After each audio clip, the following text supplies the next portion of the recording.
You decided to prioritize the deportation of critically ill kids. And I'm trying to figure out why.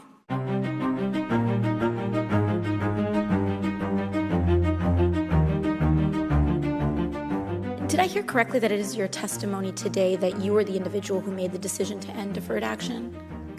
Yeah, I'm the acting director when we implemented this, and I'm responsible for that. Mr. Cuccinelli, in your agency's September 24th response to this committee, you stated that USCIS did not engage external stakeholders to solicit feedback on the anticipated consequences of your policy change. Why didn't you do that?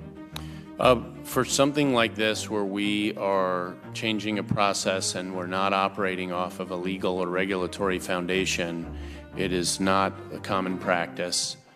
I'm not aware of any other instances where we would seek that kind of input. So you did not consider the impact your decision would have on critically ill children before making this decision? We understood that even with USCIS backing out of the role of affirmatively granting deferred action in a limited number of cases, that opportunity still existed within the entire DHS system. I see.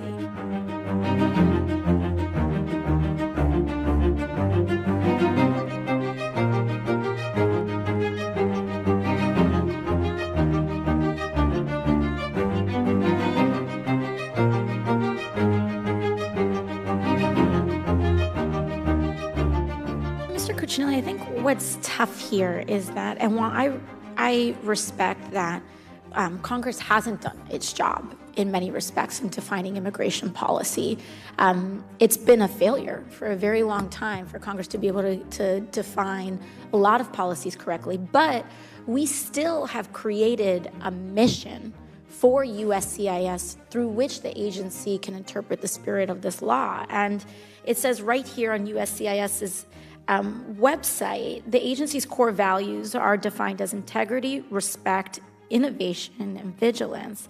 And there's a reason that USCIS is separate from ICE and CBP. I don't understand how deporting critically ill kids is consistent with any of these values. Mr. Cuccinelli, do you believe that you treated children with cancer, cystic fibrosis, and other diseases with the dignity and courtesy of the mission of this agency when you decided in secret to end consideration of deferred action and ordered them to leave the country within 33 days or face deportation? Yeah, there was nothing secret about what we did. Because it was a process change, we made individual notifications. But you yourself just referred to the ability to view the mission and the spirit, and it's one chain after another. There's no law or regulation in any of that. So we do the best we can with fulfilling our role and limiting ourselves to our role, particularly when there is continuing avenue of recourse for these folks. You have discretion in your role. And so here's the thing that I can't figure out, is that you have thousands, tens of thousands, hundreds of thousands of cases, if not millions. Millions of cases in this country. And you decided to prioritize the deportation of critically ill kids. And I'm trying to figure out why. So we did not do that.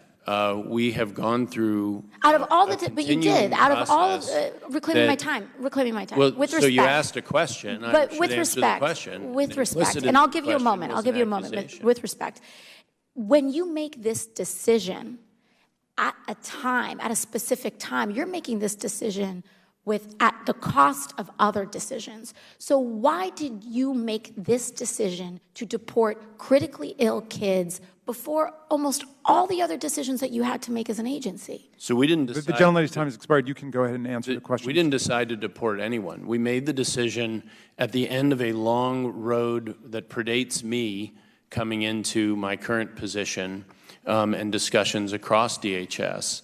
But it was made on August 7th, and I was a director. So at that point, it is my decision.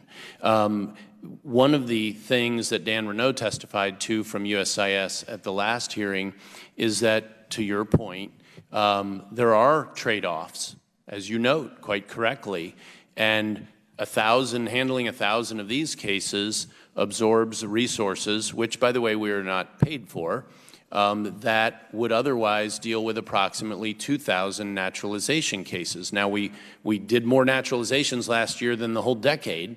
Nonetheless, there are still more pending, and I hear from many of you all legitimately about concerns about backlogs in some areas. We have improved in many areas, but we have limited resources, and this is an undertaking by USCIS that was and is going on, that has never been assigned by Congress, that has never been part of a regulation, and the authority to grant the same relief continues to exist even had USCIS not continued to participate in it in the way that we now do again.